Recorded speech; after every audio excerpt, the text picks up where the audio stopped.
L'Afrique est un ensemble de territoires très diversifiés, y compris sur le plan des religions.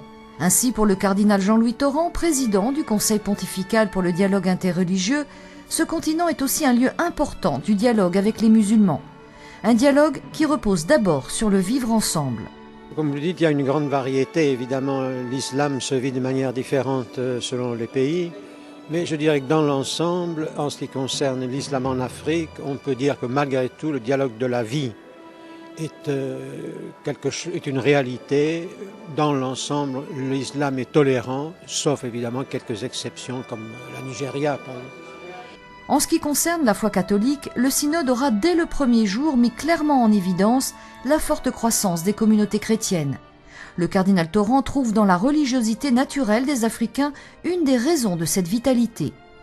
Les Africains sont naturellement religieux. Il ne faut pas oublier que lorsque arrivent les chrétiens et plus tard les musulmans, ils trouvent des populations qui croient en un être suprême, la religion traditionnelle africaine. Donc il y a déjà un terrain propice. Les missionnaires n'ont pas apporté Dieu, ils ont apporté Jésus-Christ.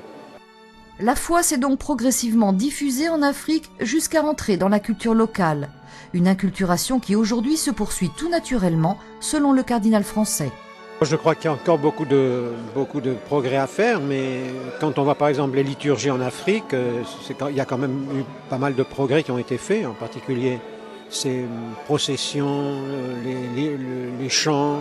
Je crois que petit à petit on arrive à avoir un christianisme africain et à la fois ouvert sur l'Église universelle, qui est tout à fait respectable.